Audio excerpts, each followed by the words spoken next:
Ciao, oggi è sabato e stiamo per fare un video che andrà stasera sul canale YouTube.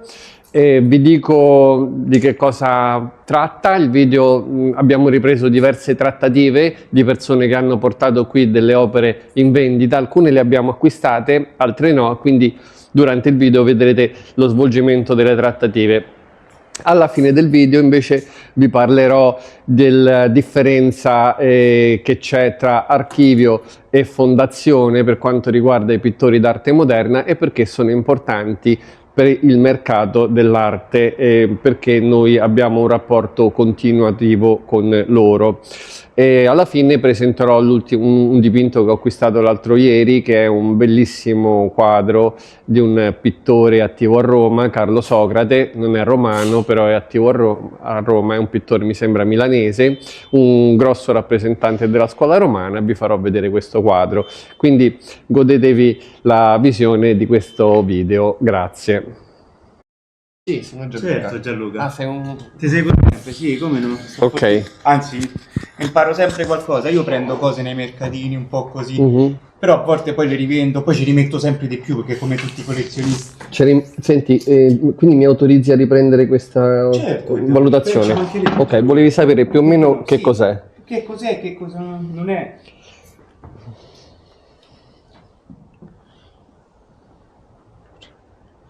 Allora, ti posso dire che secondo me, dalla qualità della scultura, Sì. non è un oggetto antico originale, è una riproduzione. Certo.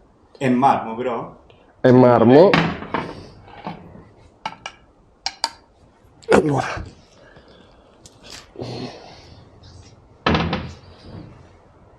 a me sembra marmo, anche perché se fosse resina avrebbe i buchini della cottura. Certo. Dal peso sembra marmo, anche se a volte la pasta di marmo viene fatta col marmo ed è molto simile, però insomma... Volevo sapere il valore, più o meno, secondo lei? Allora, essendo una riproduzione, secondo me è una cosa che ha un valore modesto, forse potrebbe essere una cosa che tu puoi vendere intorno ai 100-150 euro, però io non sono interessato. Certo. Quindi sui 150, così 100-150. Sì, questo perché non è antica, ma è semplice, lo vedi anche tu, no? Non è una qualità scultorea notevole, però è simpatica. Io Pure non... che la metti un po' così, no? Eh? Pure che è una casa magari... Ma è una cosa semplicemente, cioè non è da collezionista di antiquariato, però è senz'altro molto decorativa, poi non è una cosa che si vede spesso, no? Quindi fosse stata antica ovviamente sarebbe stato un oggetto interessantissimo, però 600, 700? pure prima, Pure sì. prima, vero? Stanno sui palazzini. Sì. Va bene Gianluca. Va bene? Grazie, è stato gentile, ci mancherebbe almeno. Però è marmo, l'unica cosa che è marmo. A me sembra proprio che sia sì, marmo. Sì, me l'hanno data per marmo, però... Ma dove? In un mercatino? Sì, io li prendo nei mercatini, poi sai come tutti i collezionisti... Poi Più o meno l'hai pagata quanto ti ho detto io? Quanto l'ho pagata? Sì. 150? Sì. Va bene, tutto qua. Sei stato gentile. Prego, figurati. Molto gentile. Grazie. Ciao. Ciao. Una buona giornata, grazie. No, si vede la capito.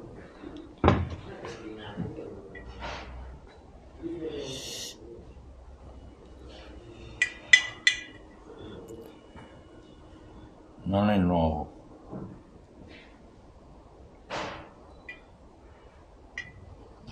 Guardi, allora, la mia impressione, però potrei anche sbagliarmi, che sia una manifattura europea, che sia una manifattura francese del periodo Liberty, no, ma non è Cloisonné, è di gusto senz'altro Cloisonné, però Cloisonné è una manifattura di bronzo con dei disegni di filamenti in bronzo all'interno dei quali viene colato uno smalti policromi, come abbiamo lì. Sì, di solito c'hanno anche qua, stanno o in bronzo, potrebbero avere, però la ceramica mi sembra abbastanza... Allora, secondo me siamo ampiamente nel Novecento. e la mia sensazione è che 40. sia una cosa francese, Ah. il che non deve essere per forza dire che, detto che vale di meno, però non è un oggetto al momento particolarmente richiesto dal mercato per via della qualità pittorica. Cioè se Giappone va bene, Francia va bene, Liberty va bene, però quello che non c'è in questo vaso, a mio parere, è quella qualità pittorica che fa sì che lo compra un collezionista anziché uno che vuole un vaso per decorare casa sua. Uguali proprio su internet, però è chiaro che ci sono... Allora le spiego, su internet, quando voi mettono fate di le tutto. ricerche su Sì, internet, chiunque può, allora io ho questo vaso, non me ne intendo, ho bisogno di 3.000 euro, mi dico, metto in vaso a 3.000 euro. Questo non vuol dire che poi lei va e dice fammi vedere quanto vale il mio Certo. vaso, ne vede uno simile e dice 3.000 euro vale, no, perché non è così che si fa. Quindi a lei può interessare? No. No, non lo comprerei perché è molto molto difficile da vendere, devo aspettare che entri una persona che vuole un vaso Bordeaux, ma oggi come oggi è molto difficile. Io cerco quello un po' più antico, magari del periodo Meiji, ancora dell'800, ancora fatto in Giappone. Sì, questo presumo che sia francese, comunque metà degli anni 900, almeno vedendo la Sì, ceramica. sì, io direi che è una cosa 50, ampiamente, 60. sì, assolutamente, sì. Sì, l'avevo dato per questa valutazione, però adesso poi non è che me ne intendo più di tanto. Ecco. Va bene, comunque mi fa piacere averla conosciuta. Sì, no, mi fa piacere a me perché io la seguo. Mi segue su YouTube o sugli altri? Ma da poco, l'ho Ok. scoperto questa e vado a cercare su YouTube. Seguitelo su YouTube. Avete sentito? Va bene, d'accordo. Ok, va Poi bene, qualsiasi grazie. cosa, noi Sì. siamo sempre qua, se dovesse avere qualcosina di un po' più antico. Insomma. No, ce l'ho, ma è mio. Allora. Mi hanno restituito per sotto sta andando.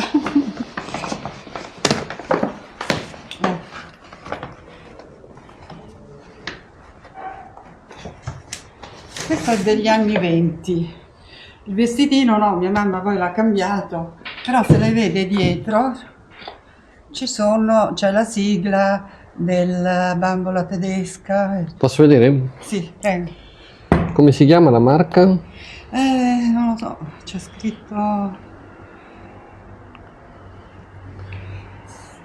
Non ho idea. So che insomma bisogna guardare lì per vedere. È una bambola degli anni 20 perché era di mia mamma quando era piccola. Lei quanto vorrebbe realizzare? Ma io non ho idea proprio, guardi. Questo è una camicina, vede? Questa è originale invece. Sì. La camicina. Guarda un po' Marco se leggi cosa c'è scritto, io non leggo.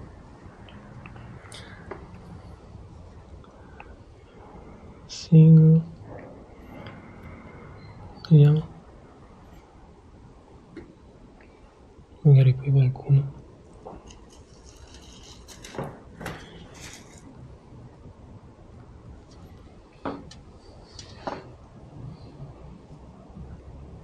Sì. Simo. Oddio, ma questo forse non è messo. Proprio non leggo io. Questa è stata acquistata a Berlino negli anni 20-21, mia mamma è del 19, quindi diciamo 23, così.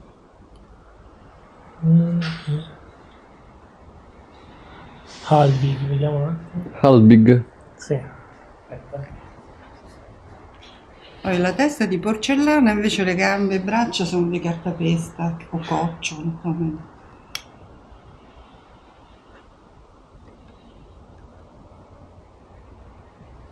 Poi una volta mi ricordo che piangevano, ormai non c'è Non piange più? no, è un meccanismo penso che... No. Posso togliere questo un Sì, attimino? sì. Questa era la camicina originale, non so il vestito che aveva. Dovrebbe essere Simon e Halbig. Perché questo mia mamma l'avrà cambiato negli anni 50, così. Questo Sì. vestito qua. È intatta, vero? Sì. Simon Halbig.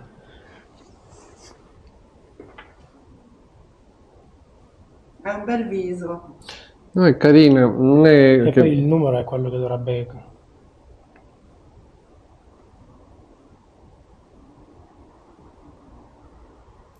Che numero è che è? 100?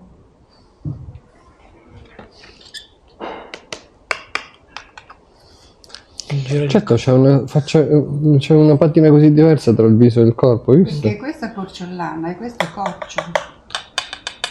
Questo penso sia composito, sembrerebbe tipo composito. Simon Albi 1.26. Addirittura allora le facevano con le braccia e gambe di pelle. Io ne avevo una bellissima che però si è rotta. Sempre di mia mamma. Dovrebbe essere tipo questo qua. Guardi, io ritengo che noi è una cosa che possiamo vendere, però questa c'ha il suo vestitino originale.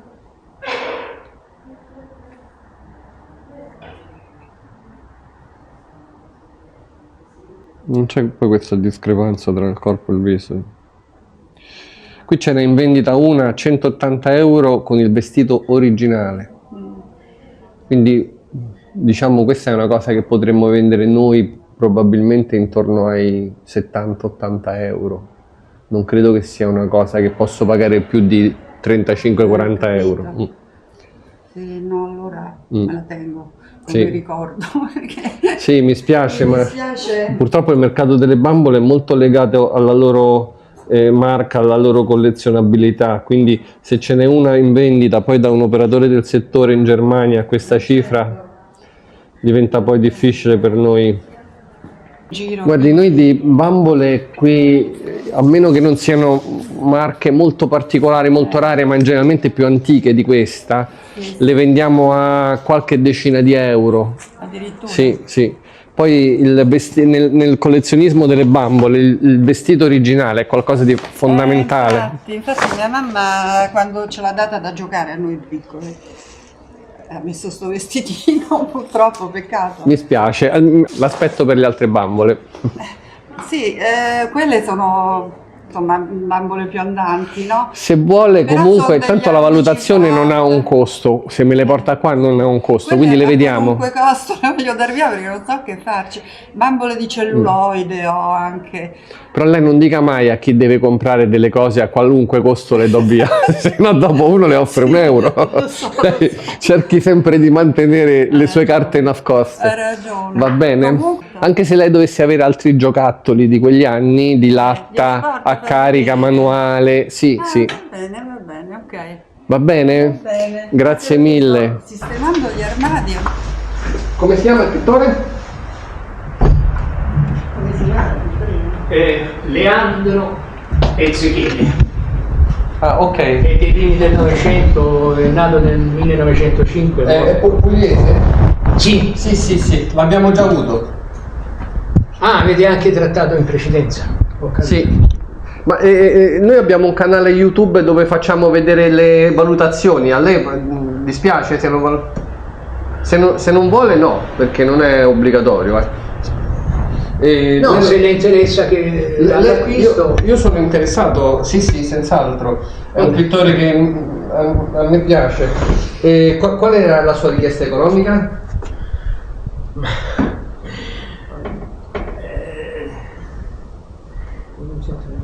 No, non lo so, 300. 300 euro?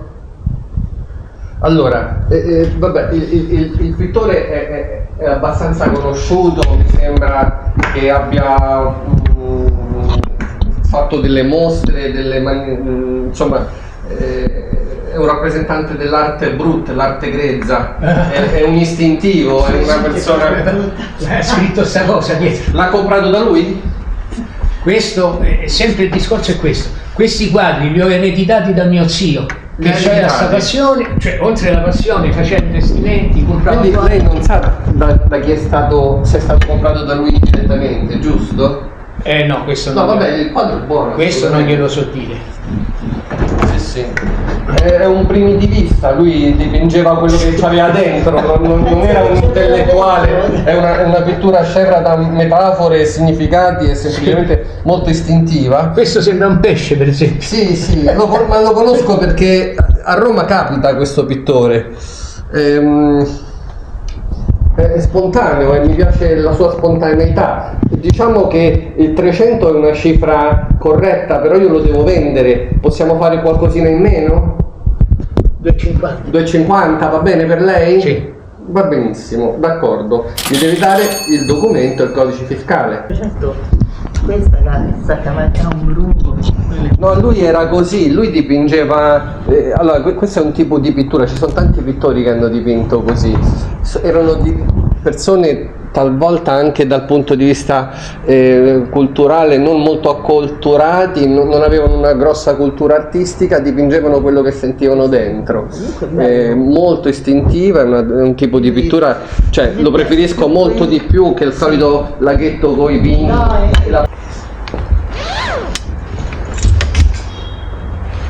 È di una marca particolare? Non lo so, sempre era di mia zia che poi è morta, non avevano figli e i nipoti noi abbiamo ereditato.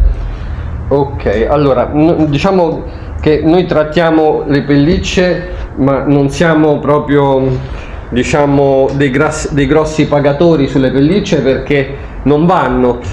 Quant'è che le vendiamo le pellicce di Visone? Non firmate?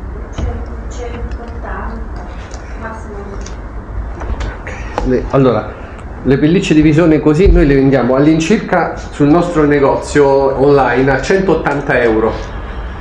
Le vendiamo, quindi se volete io ve la posso pagare la metà, 90 euro. Va bene? Mi va bene perché Va tanto benissimo. sta dentro l'armadio. Allora, raggiungiamo la dichiarazione.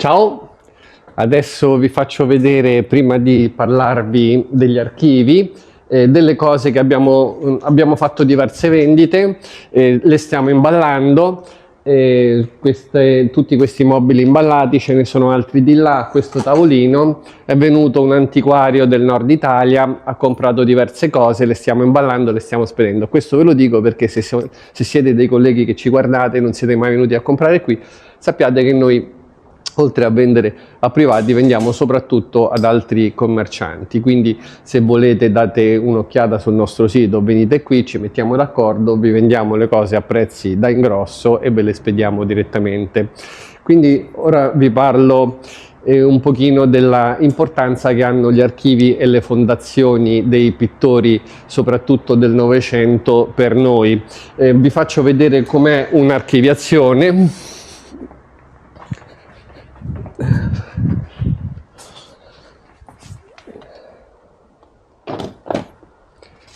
Prendo la prima che mi capita, Fondazione Omiscioli.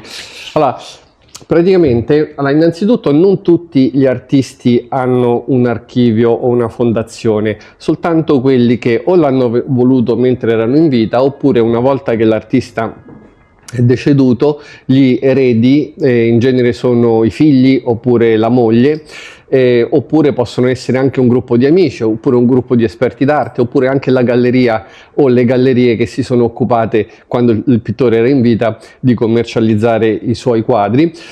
Possono istituire giuridicamente una fondazione, quindi da qui la fondazione, o possono anche istituire semplicemente l'archivio, che quindi non ha, diciamo, una valenza giuridica, però ha una valenza artistica e per il mercato molto molto forte.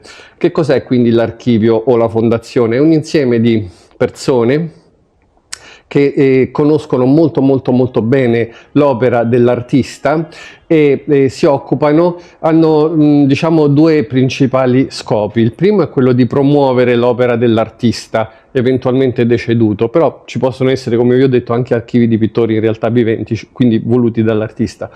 Quindi promuovere la sua arte, e in secondo luogo quello di autenticare le sue opere, quindi fanno un vero e proprio lavoro di catalogazione, archiviazione e autenticazione. Quindi ad esempio quando noi compriamo un dipinto, se andiamo a vedere un dipinto d'arte moderna, ovviamente questo non vale per i dipinti molto antichi, però un dipinto d'arte moderna, e andiamo a vedere se c'è un archivio. Se c'è un archivio, contattiamo l'archivio. Molti degli archivi ovviamente già siamo in contatto perché abbiamo trattato i pittori, quindi sappiamo già tutto. Però quando non conosciamo bene il pittore andiamo a vedere se c'è l'archivio. Se c'è l'archivio, contattiamo l'archivio e chiediamo all'archivio di archiviare l'opera. Generalmente gli archivi si fanno ovviamente pagare, non tutti, però quasi tutti si fanno pagare per sostenere poi la loro attività e le spese della loro attività.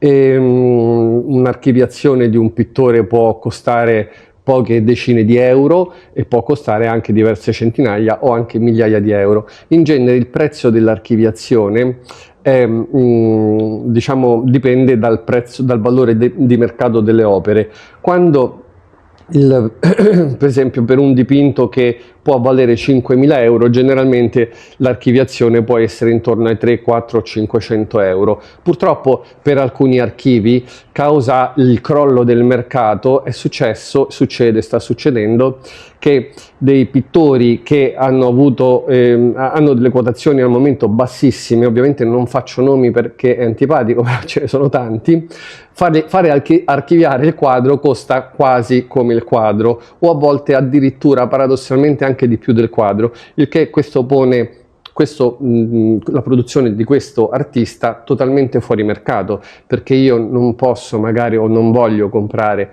un quadro perché non sono certo se archiviabile. L'archivio, per archiviarlo, mi chiede la stessa cifra che potrei realizzare per la vendita del quadro. Di conseguenza io e tutti gli operatori del settore quel quadro non lo compriamo e il pittore praticamente diciamo il primo scopo che dovrebbe essere quello dell'archivio, ossia di promuovere il pittore, svanisce perché lo rende anzi non commerciabile questo costo. Quindi diciamo esorto gli archivi che dovessero aver riscontrato questa problematica magari a abbassare un pochettino, a rivedere le proprie competenze per permettere a noi operatori del settore di continuare a comprare le opere d'arte del pittore da loro tutelato. Comunque, detto questo, il lavoro degli archivi e delle fondazioni è molto molto importante. Una cosa importante che vi volevo dire, se voi avete un'opera d'arte e l'archivio non dovesse considerarla archiviabile, non vuol dire che sia per forza falsa, assolutamente no. C'è anche una sentenza del Tribunale di Roma che dice che l'archivio non ha l'esclusività di dire se l'opera è vera oppure no. È una opinione, danno un'opinione che però vi assicuro per il mercato è generalmente molto autorevole. Poi ci sono archivi che il mercato considera più autorevoli, archivi che il mercato considera meno autorevoli. Noi non sempre facciamo archiviare delle opere, ci sono dei pittori che conosciamo molto molto bene perché li abbiamo comprati e venduti molte volte, e quindi in quel caso per esempio noi non chiediamo il parere all'archivio, però in molti altri casi preferiamo chiederlo, soprattutto quando il prezzo dell'archiviazione è diciamo onesto rispetto al valore del quadro. Quindi questo è tutto, penso di aver risposto in maniera esauriente alle domande e solleciti che mi venivano fatti. Sì, faccio vedere com'è, per esempio questa è la Fondazione Omiccioli. Questo è quando noi mandiamo la fotografia, che deve essere una foto fatta bene, che mandiamo pure la stampa, noi mandiamo proprio la fotografia cartacea, sì, no? Loro ci restituiscono questa è proprio l'archiviazione, quindi c'è ovviamente il nome e il cognome del pittore, un numero che corrisponde a quello di catalogazione, la descrizione, l'anno, la tecnica, le misure e la firma del presidente della fondazione. E questo in genere l'archiviazione di un'opera è fatta così. Quindi poi questa documentazione segue per tutta la vita l'opera d'arte e questa dà all'opera d'arte senz'altro un valore maggiore che corrisponde senz'altro a quello che ha chiesto la fondazione. Detto questo, vi volevo parlare di un bellissimo acquisto che ho fatto un paio di giorni fa, questo quadro. Allora, questo viene da un'abitazione di un quartiere a nord di questo, che si chiama Boccea, il quartiere dove sono nato io. Il pittore è Carlo Socrate, un pittore molto attivo a Roma tra il 1920 e il 1940. È un pittore nato a Pavia e uno dei rappresentanti della scuola romana. La scuola romana è una scuola di pittori, un insieme di pittori che hanno operato a Roma tra il 20 e il 40. La loro caratteristica è diciamo un modo di dipingere che guarda da una parte alla classicità, però dall'altra una ricerca di modernismo. La scuola romana poi viene superata dopo la seconda guerra mondiale da altre correnti artistiche come quella dell'astrattismo che prendono il sopravvento. A questo proposito vi voglio ricordare che se siete a Roma, dovete venire a Roma, c'è una mostra di Antonio Donghi, un altro rappresentante autorevole della scuola romana, molto molto bella. Non ci sono solo opere di Antonio Donghi, ma ci sono opere di altri rappresentanti della scuola romana, alcuni rappresentanti del realismo magico, non solo romani, e quindi è una bellissima collezione di quadri che potete ammirare e sta al centro di Roma, vicino alla stazione Termini. Io vi consiglio di andare se avete un paio d'ore di tempo da dedicare all'arte. Questo quadro è molto bello, raffigura un personaggio che in quegli anni a Roma è stato piuttosto importante, è un direttore di un ospedale. La cornice è altrettanto bella, è una cornice di gusto Salvator Rosa, antica, fine 600, primi 700. Molto spesso le opere d'arte, i dipinti che vengono realizzati nel XX secolo, soprattutto quelli della prima parte del XX secolo, vengono incorniciati con cornici antiche. Io ho sempre considerato questo un connubio vincente. Anche se andate a vedere la mostra di Antonio Donghi, vi renderete conto di come siano bene le cornici d'arte, le cornici del 700 o del 600 con i quadri d'arte moderna di questo periodo. Questo è il retro del quadro.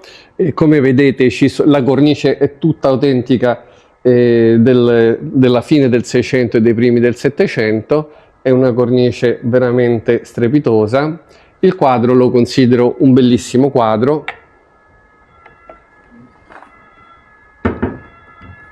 Mi sembra che fossi il nonno o il bisnonno della persona che me l'ha venduto, quindi dovrebbe essere un inedito, cioè un dipinto che Carlo Socrate ha dipinto nel 1942, l'ha consegnato a questa famiglia e lì è stato fino all'altro giorno. Quindi mi sento di poter dire quasi con certezza che questo è un dipinto inedito di Carlo Socrate. Mi fa piacere presentarlo stasera a voi, poi nei prossimi giorni lo vedete in vendita sul nostro negozio online. Quindi questo è il secondo argomento che mi ero ripromesso di trattare. Penso che anche per oggi abbiamo finito. Il video è stato lungo, spero che vi sia piaciuto. Mi raccomando, non vi scordate di mettere like e soprattutto se avete dei commenti da fare, che mi fa piacere sapere le vostre opinioni anche sulla mia disquisizione lunga, che spero che non sia stata noiosa, sulle fondazioni e sugli archivi e sul loro ruolo. È un dibattito sempre aperto nel mercato dell'arte, e ditemi cosa ne pensate, ditemi la vostra. E comunque vi auguro un buon weekend e un saluto a tutti. Ciao da Gianluca e Marco. Ciao a tutti, finalmente siamo arrivati a sabato, la nostra settimana lavorativa sta finendo e io vi volevo, diciamo, omaggiare con un piccolo extra che non è nient'altro che la trattativa più ardua che Gianluca ha dovuto affrontare in settimana.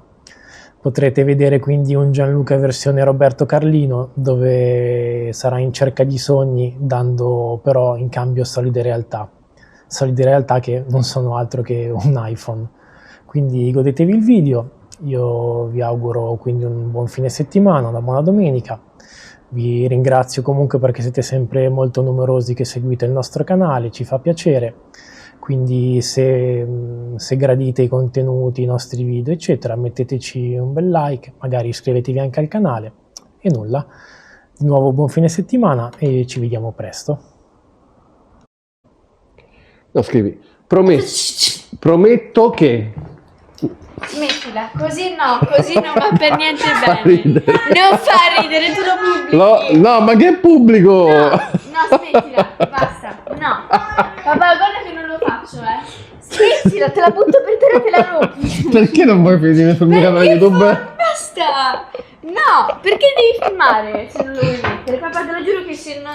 Dai, basta che fai così, guarda.